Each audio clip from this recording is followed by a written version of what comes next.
first of all of your forms are in your templates. So I'm gonna look over here, we're gonna pick one of y'all, we're gonna pick Sarah. If you go to your templates, you go to your, they're all the same. You have a personal folder that has all of your templates. All of these have your name on them. So obviously a listing information form is not gonna have your name on it, doesn't need your name on it, but it's in here. This is the first one that we're looking at. This is for Christina. When you're doing your listing, you've done your listing presentation, they love you, they're gonna list their house with you, you've got all of your listing documents ready. This is the first thing on your list. You're gonna start going through and checking off that you've talked to them about all of these things. So the first thing we're gonna do is the listing agreement. Obviously, we've got that. We've got the real estate relationship agreement. We've got the withhold. We're going to leave the date blank, because Christina's gonna fill in the date after she finds out when Roy can get there, or whichever photographer can get there, when the Matterport can be done, when the sign can be put in, when they're gonna be cleaned up. You know, if they're moving out and they're gonna shampoo the carpets or whatever, there's a lot to go on there. So don't ever fill in that date. Let Christina fill in that date. On that form as well, please don't fill in the date where they're signing. If it's not on dot loop and they're just signing, just have them sign it, leave the date blank, and Christina will fill that in too. The next one is the addendum, exclusive right to sell. That one has our automatic price reductions on it. It has the overpriced listing spot on it for them to sign, and it also has our fee on it, our transaction fee, that you're gonna circle and point out that they're paying a transaction fee. It's not a big deal, but it's on there. The last one, the last two are the lead-based paint and the seller's property disclosure. If you have the time to sit there and do, you're obviously gonna do lead-based paint with them. All you gotta do is check mark and sign it. If you don't have time to sit there, or I don't know why you would do this, but you're there with one person and not the other person, and the other person knows what's on the property disclosure, what the answers are, I would never go if you aren't getting both signers. It's not a valid listing agreement unless you gotta have two to sell. You can have one to buy, you need two to sell. So even though she says, oh yes, he wants to sell, if he doesn't have his Dawn Hancock on there, it's not gonna sell. So, and we've had this, I'm only saying that because experience. Just because one party wants to sell doesn't mean that both parties want to sell. So always try and have both of them there. When you're signing it though, I get them to fill out the property disclosure while I'm there. That way I can look at it and say, you know what, you missed this one little spot. And we just went over that in the forms class. The spots that are normally missed, please try and highlight those in your brain. If you wanna highlight them before you get there, so you make sure the ones that are always missed, and I do it for Jeff, the ones that are always missed, I highlight those so that they, at least it'll kick it in and he looks there when he's, you know, going through the list and making sure that yes, no. Hey, that one's highlighted and you don't have it filled in. Just fill it in. During my first appointments, I've been leaving it with them too for homework. So And you make can. them bring it to the second. You can. If they bring it back with them, you don't have to sit there and do it with them, but it's taken care of. The other things that are added to, or that you can add, if you're gonna leave them, are these two documents. And it's the 10 great features, and it's gonna be number 10 and 11 on your list, 10 great things and seller features. I staple that to the back of the property disclosure, so it's left with their homework too. That way they can fill it all out, but it's all stapled together so you get it all back. And I let them know, you know what? My listing assistant, she doesn't get to see the house. So tell her all of the amazing things about this house so that it can get done. And actually, now that I'm looking at that, I think she updated this listing form. It doesn't look the same. I don't think she's updated it in here, but I could have sworn she's got a new one because it's got some stuff down here. Let me check with her and make sure. Yeah, I know she's updated. The last one that I hooked to one of Jeff's had stuff at the bottom. So if there is stuff, I'll put it in your, if there's a new one, I'll put it in each of your dot loops. Make sure you use the newest one, and I know that there's stuff on the bottom of it. It's a complete sheet now. But this is stuff that you usually might forget. It's stuff that's gonna be on here too. We just went over that in forms class. This stuff, a lot of this stuff is in here, so you don't have to ask it again. If you're attaching it as homework, you don't have to ask it again. You've already got it. Oh, so you're leaving this as homework and not filling it out? You can do it either way. If you're Okay. gonna leave the property disclosure as homework, you can attach it to the back along with this 10 great features Okay. and just leave it so that they have to do all of it and then bring it back. When they bring it back though, please go over it and make sure that nothing is missed. If they've missed something on that property disclosure, Christina is going to send it back to you, or she's gotta track down the owners, which a lot of times is not that easy. When you upload it to .loop, then you have to go through and make a checkbox and you don't know what the answer is, so it's just so much easier, just do it right the first time. And I know there's a lot involved, just try for me. Just do it right the first Just time. try for me. I'm just try. That's all I'm asking for. Okay, so we went over the equalization sheet. Equalization sheet, when you're starting, fill out the equalization sheet based on the assessor's card. You've got links to all the assessor's cards. If you don't, let me know, I can send them to you. If you fill this all out, scan it please, get it in .loop, in the spot for that, so that Christina has a copy of it. You can put it in your Dropbox, however you wanna do it, I don't care, we just need a copy of it.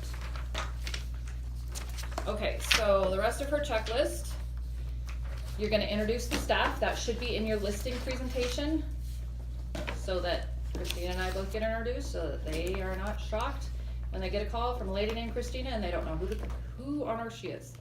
They need to know who she is and that she will be calling. Call and text for showings.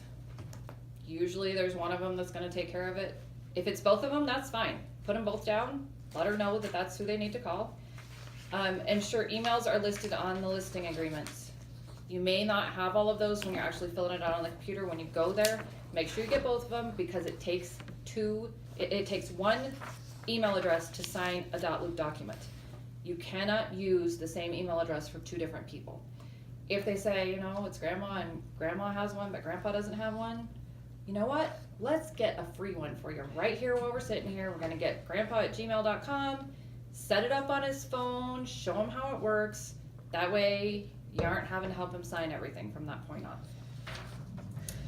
Ensure, let's see, keys for the lockbox. We're going to talk to them about this, because Marita's gonna need it to get in to do the Matterport if they're not there.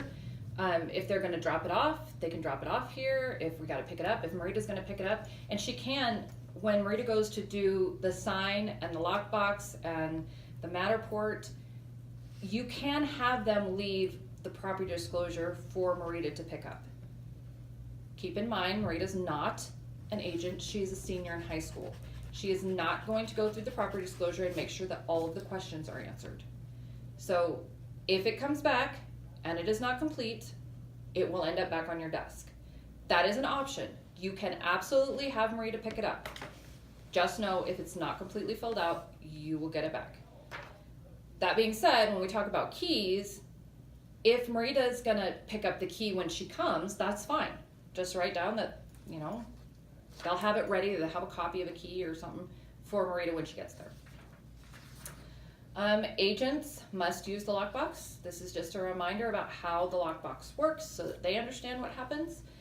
They also understand how showings work. Not to talk to other agents. If somebody walks up and knocks on their door and says, I'm an agent for Century 21 and I want to show your house, you should leave them a stack of your business cards. And their job is to give that agent a business card and say, you know what, this is my agent, please call her, please call him.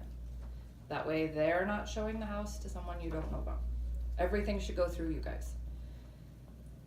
Buyers without agents, knock on a door. Again, what's the instructions? They're to give them your business card and say, yes, my house is for sale. No, I'm not going to show it to you right now. Please give my agent a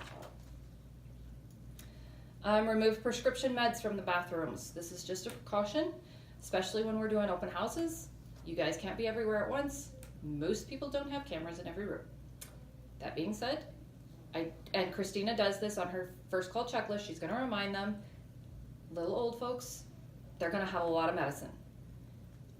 Don't freak them out. She does a great job with it. I don't know how she doesn't freak them out, but she doesn't. Just let them know. You just might put them all somewhere, put them in a box, so you can tuck them under the bed when you go. They're just not out in the open. I did that with guns too. Absolutely. I've come across a couple of them that said the gun safe is in the closet, I don't want them in my closet. You know, it's absolutely okay to lock a closet door in that case. If they make an offer or they're that serious, we can always go back and show them a closet. That's not a big deal. But if they have something that is that valuable or that dangerous, just lock the closet door and don't let anybody in there. Honestly, that's what I would do with my house, is just lock the door and they wouldn't be able to get in there. Remove dogs, cats, and pets. If they have dogs, cats, or pets, please make them aware of this in advance. Christina is usually not gonna know. She's gonna go over a checklist, and this is on her checklist, but let them know it's not okay to leave your pets there. I've been bitten once, not fun. And it was because they thought, well, this dog has never hurt me before, and he was chained at the back door. He was chained at the back door, and I couldn't get in the back door. And you know what? He didn't like everybody that was there, so I got bit. I would just let them know it's best to remove the animals or crate them, one of the two. Next one is really important. Let them know that we want to call before something becomes big. If you've got a problem with something that we're doing, let us know as soon as you feel it. Otherwise, all these little things are going to start adding up. Some people are worse than others. If we can take care of the little things when they happen, it's not a big deal. It's when all these little things start adding up and they magically become a monster that, you know, people are upset. If we can take care of them a little bit at a time, there's usually not that many things that come up. But if we can nail it to begin with, it's usually a little bit easier. Flyers, flyer boxes. We are not going to drive by every listing that we have to check and see if the flyers are full. They live at the house. If they notice that they are out of flyers, give Christina a call. It's not our responsibility to make sure that the flyer boxes are full. It is their responsibility to kindly let Christina know that the flyer box is empty. That does not mean that she will run out there on Sunday morning and fill their flyer box. She'll send it out the next time that Marita's out. You guys can fill it, ask her to fill it. Having flyers in a flyer box, although a lot of people think that is the only thing that is going to sell their house, is not that important. If it seems important to them, it's one of those little things that are going to add up. So if there's flyer box is empty, let them know up front, we are not going to drive by all of your houses and make sure that the flyer box is empty or full. You live here. If it's empty, just let us know. We'll fill it. It's not a big deal. Texting Black Hills to 59559. Everyone understands what that is, right? And you can actually do it with them while you're sitting there. This is so cool. Look at this. Put in an address that we actually have listed, and it'll pop up, and you can actually show them what the Matterport looks like at that point too, so that they can see this is what people are going to see of your house. They can walk through the house, you know, and it's going to be on the sign out there. It's kind of cool. Okay, the next side are things that we need to know about. Do they have a septic? Do they have a well? Do they have a survey? Do they have a survey? A lot of people are going to have a plat from the last time that they sold their house and think that's a survey. That is not a survey. It's a plat. So when you're here, please let them know if they don't have a survey, they will probably have to pay for one, because most buyers want to know what they're buying, and it is up to the seller to prove what they are selling. It's $300. It's not a big deal. We're not going to blow a $200,000 deal over a $300 survey. Just let them know in advance. It costs $300. If you don't have one, it's not a big deal. Shalice will order it when we get to that point, and it's only $300. We're going to explain to them about open houses. We're going to explain to them about broker opens. Everyone understands the broker open situation and how that works in each city? Perfect. HOA fees. This question is going to be on the property disclosure too, so make sure it gets answered in both places. The average utilities is here, and it's also here. Make sure it gets answered in both places. Okay, so the next parts are things that only you can help us with. Christina will not know if the property is clean. Michael got to learn this the hard way by going and cleaning a house. If my daughter, who is a senior in high school, can go to a house to Matterport it, and she does not think it is clean enough to show a client, it is not clean enough to show a client. She's a senior in high school. Trust me, she's not the cleanest kid in the world. I mean, she's neat, but she ain't that. She isn't our clients. If she thinks it's not good enough to show a client, you should be able to be aware of the fact that it's not clean enough to show a client. Just take a gander around, you know, are there bugs in the windows? Are there dust everywhere? That way she knows. She can make the suggestion as well that, you know what, we might get somebody in there to tidy it up, make sure that it's clean. If the carpets are bad, especially if they're moving out, they have pets and they're moving out, suggesting that the carpets be shampooed after they get moved out is never a bad idea. That first impression is always going to be the first impression. So when somebody walks in and it hits them, they ain't going to go any farther than the front door. A couple $100 to have the carpet shampooed is well worth it, especially if they're moving out. Having it closed up is only going to make the situation worse. Is that something you do on a purchase agreement with some homes? Yes, absolutely. Yeah. You can.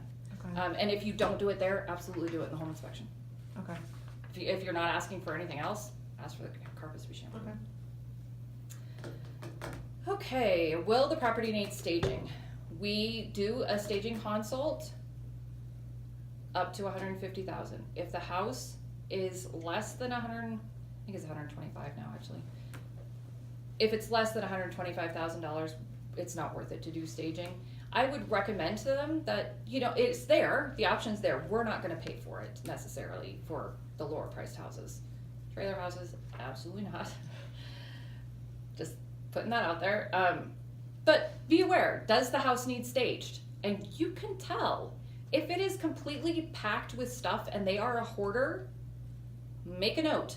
We do not need to send the photographer over there if there is nothing to photograph. If Marita can't get the tripod to stand up in the room, we don't need to pay her to go do that until it's taken care of. And I would kindly let them know that that's the case. Each person's gonna be different, but you're gonna have to let them know, you know, we've had to walk a path to get to the table where we're sitting and signing this. I really don't think pictures are gonna happen until that gets taken care of. I don't know how y'all wanna handle that, but that's your job, not mine. Okay, so vacations. Vacations. This is gonna be coming up soon. When we get into summer, are they gonna be gone? Around the holidays, same thing. Are you gonna be gone? How long are you gonna be gone? Who's gonna be checking in on the house? Is anybody gonna be checking in on the house? What are you doing with your pets while you're gone? Kind of a big one. What items are included? So we do that on the purchase agreement. The one thing that is missed most often is the curtains. We say she almost always puts some window coverings because the blinds are almost always left, but that doesn't mean that's curtains. So I would go over with them, get a little bit more specific about what they want to stay and what they will be taking with them. That way we know. And you won't be paying for curtains and, you know, water softeners and things that you should have known about. Okay. Microwave? You might Yeah. I said about those. Never sell personal items to buyers. You are reminding the sellers not to sell personal items to the buyers.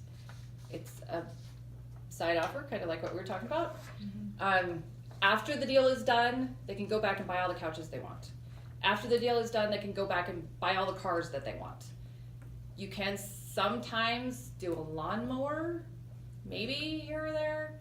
Try to do side deals after everything is done, not before. And I would make them aware that it can hurt the buyer's lending capacity if they do this prior. Even if it's on a bill of sale that's not attached to it? That's a different situation. If Okay. That's a different situation. So if you run into it when they have garage sale, they're gonna sell all their stuff, they put it out on the front yard, and the buyer comes, sees that there's a garage sale, they go over and, oh yeah, I wanna buy that and that and that, and you could just throw it in, right?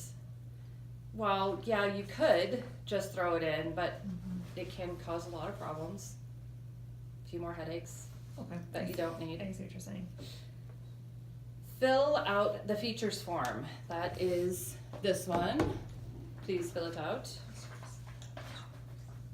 Explain the forms that you'll be leaving behind. We have some forms that you can leave behind. The property disclosure is one of those, 10 great things. We have a beauty contest. We have a Club Christians form that can be left. all of those, make sure you familiar yourself with those things. Ask Christina if you don't know what they are, if you don't have access. They are all in your Dropbox. Next one is target staging date, target photography date, target Matterport live date. Some of this stuff is going to be, if you know that they want to go on the market as soon as possible, put on here the notes, they would like to go live by Monday.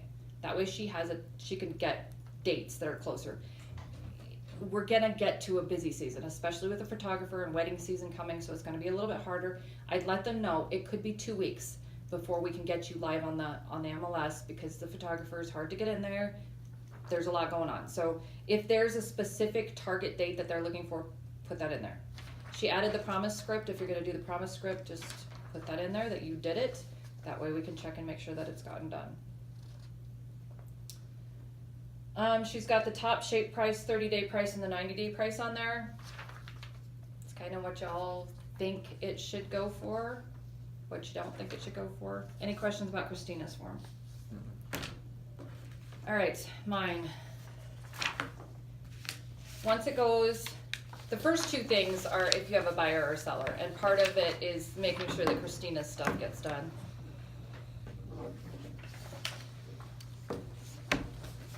This form is in your Dropbox too.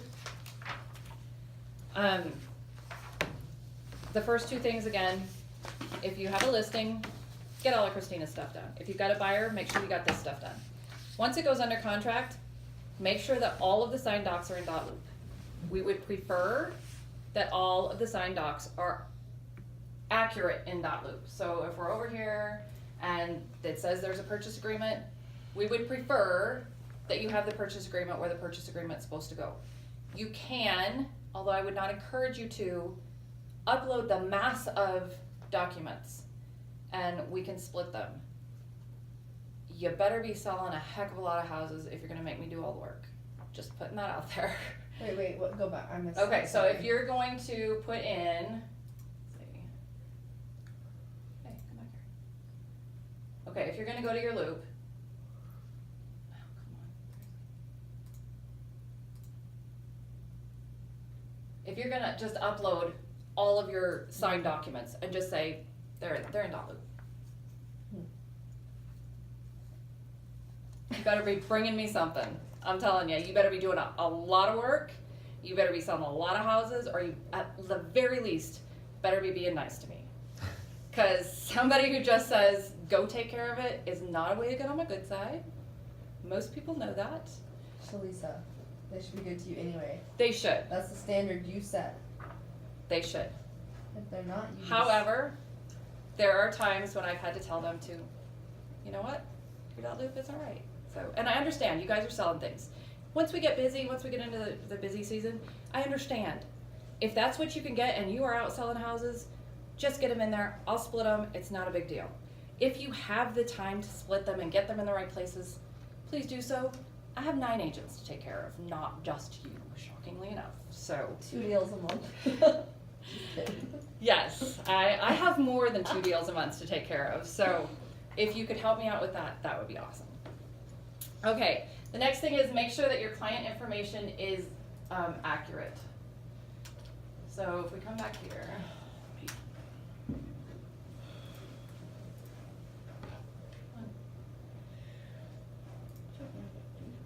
Okay, when you first start, all of this information needs to be correct. Okay, Mr. Buchler is not correct. I don't have his email address in here, I don't have his phone number, I don't have his address. Fill in as much of this stuff as you can, and I won't come bug you for all this stuff. If this is in here, I'm good to go. I can do my job without having to bug you or stop you from doing this, all the stuff that you're doing during your day. If it's not there though, I have to have the information. I cannot do my job without the information. So if it's in there, awesome. If it's not in there, no, I will come and find you. That's the only answer. Okay, we're gonna submit the loop to the Christians team admin. So once it's done, you're gonna go up here. Once you've got all of your listing docs done, let's say all of your listing docs are done, you need to submit it to Christina, hit for review, and then we're gonna click for the Christians team, and then continue. It's gonna ask you to fill in the information for the listing. You're gonna hit submit and it'll go to Christina and she will approve or decline things that need approved or are missing things. If you're missing stuff, it's gonna get sent back to you to fill in. We can type in a little message there and tell you what's missing, and she usually does. Okay, after it goes under contract, and the same thing, after it goes under contract, you're gonna submit your purchase docs down here. Same way, it's just gonna come to me instead of her. Hit this. You don't have to fill out, this will all be done because you've already filled this out when you sent it to Christina. It literally just goes to me. I get the notification. That being said, I get the notification by way of it coming to me like this. So everybody who is new has a star next to it. And I come in on some mornings and I'll have like 18 stars. That means that either you've submitted it to me or you've just started a new loop. Dotloop doesn't have a way to say this one has actually been submitted and this one's just new. They all look the same to me. So that being said, when you do the next one, it's the introduction email to your client. You include me and Christina in that email because Christina doesn't know it's gone under contract. She's been showing it, up the wazoo and setting showings and calling him and telling him how it's gone. If she doesn't know that it's gone under contract, she doesn't know not to stop showing it. So make sure that she's in that introduction email too.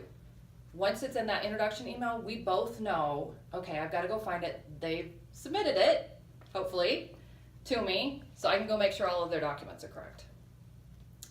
We're also going to send an introduction email to the other agent. The other agent knows nothing about me generally. They think they're going to be dealing with you. They're not going to be dealing with you. So please send an introduction email letting them know Shalisa's going to take care of it. There is a sample email in all of your Dropboxes that you can use. It says the same thing. You just change out names. It's not that hard. You should ask them to CC us on it too then. Yes. I didn't think about that. Okay. Yeah, that would be helpful. I know on all of my stuff, you're going to get copied on everything that I send. So even if they send it to me, like Barb Denard, she's great about sending me stuff once she knows that I'm your TC, but she doesn't copy you in it. Mm-hmm. Every time I send a reply though, you will get copied in my reply. So you may kind of not know what's going on because the agent didn't send it to you, but if you're just scroll down a little bit and find out that's why you're getting it. I want to keep you in the loop so you know what's going on. Okay, after I get all of my stuff done, I've got to put it in the right order, get all the forms ready. I send them an introduction email letting them know what's going to happen. You're copied in that email so you know they've been contacted. They're your clients. They're still going to want to contact you first. If that's the case, just copy that text into a group text with me in it. That way I know what's going on. I'm going to do the same thing with you guys. So if they start where they're just talking to me, I'm going to do the same thing to you guys. I'm going to throw it back in and kind of remind them in that text, you know what, I'm just going to copy this into the group text so that Sarah knows or whoever knows what's going on. They're still in the loop. Can I get those off of my phone then after it's I a have done not. deal? I have not found a way to do that yet, and we're still looking into that program that we found at Family Reunion Okay. to see if that'll work. At this point, no, I have not found a way to. So I'm not safe to delete it. Well, and Scott, After they've closed, I delete them. Okay. what's his wife Carol does a teaching in Keller Williams. Oh. What's his last name? Lahan. Yes.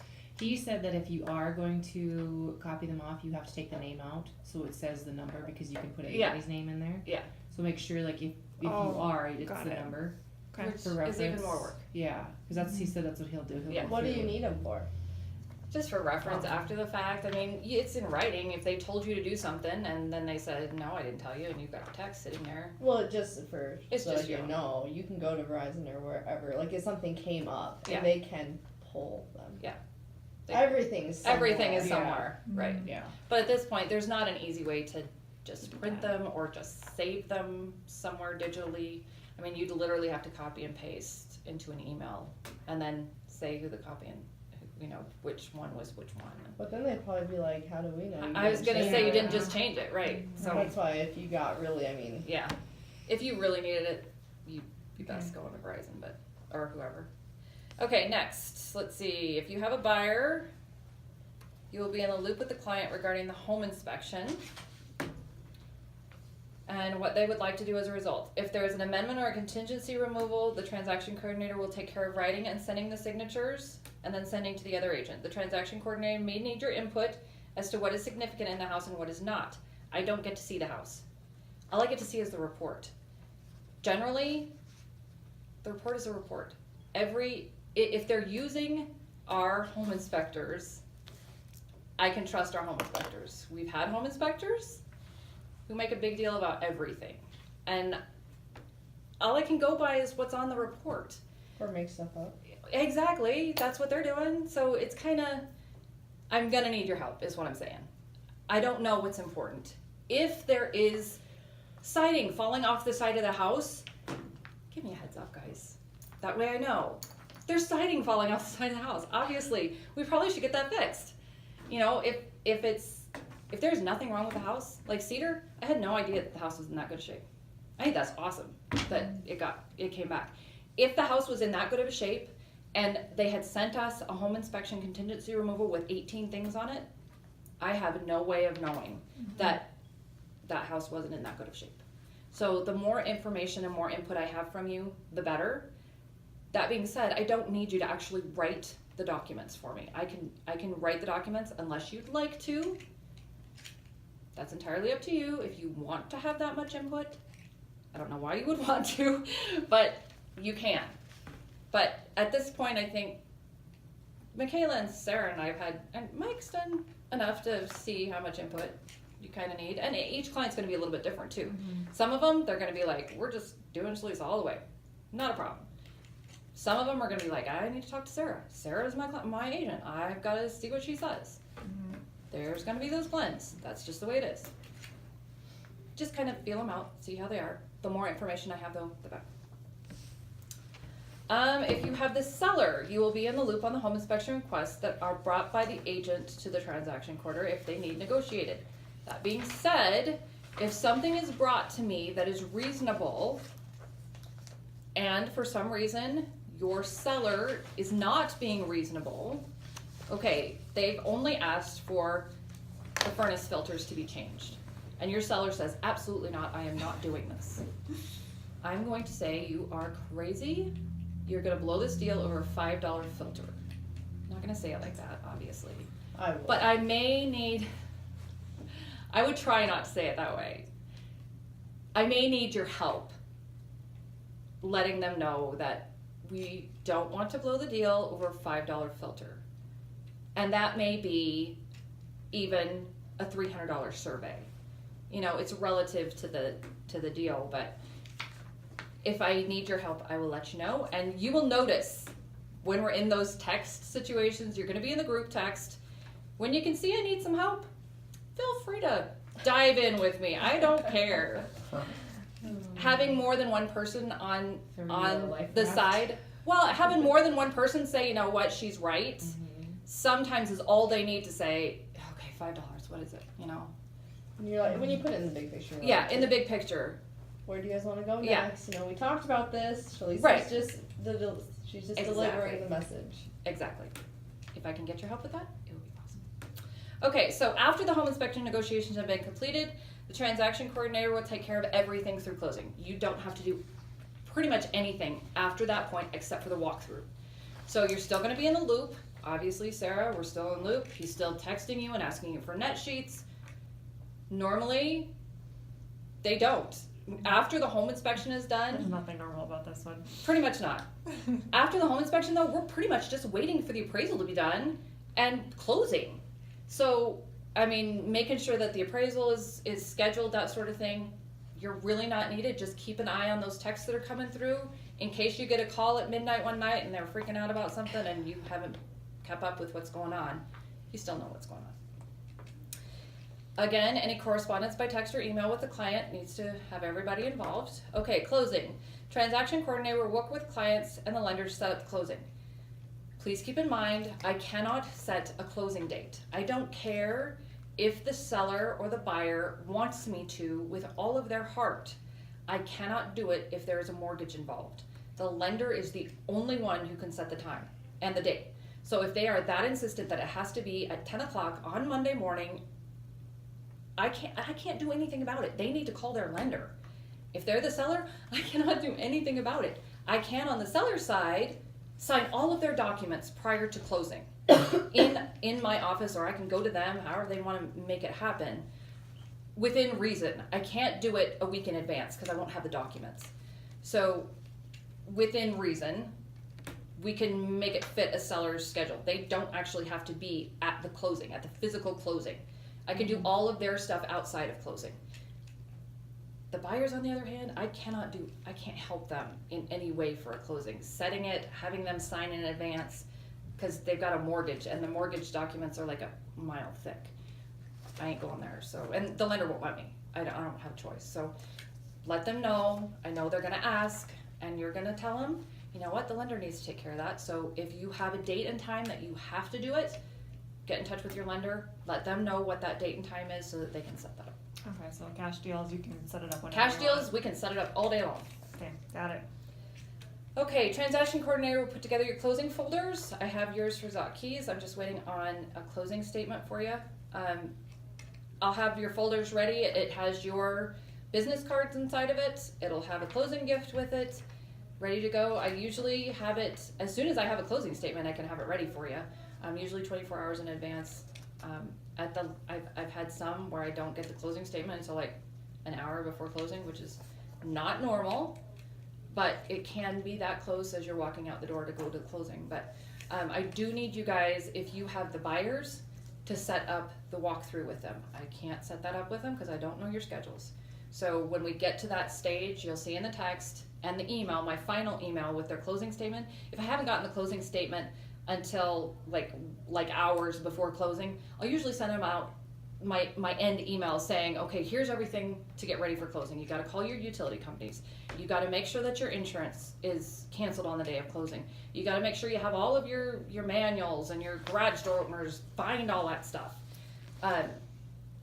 But when they actually have the closing statement, then I'll send the closing statement separate.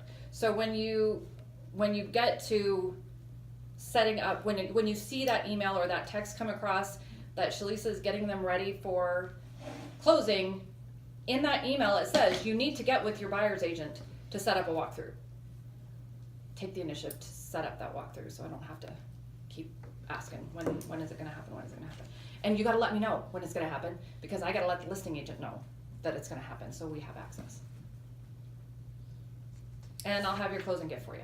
So, and unless you have a closing gift, if you've got a closing gift you want to give to them, let me know and I'll leave mine out and you can do whatever you want with yours. Any questions about my checklist or Christina's? Can we stop this? Yes, please.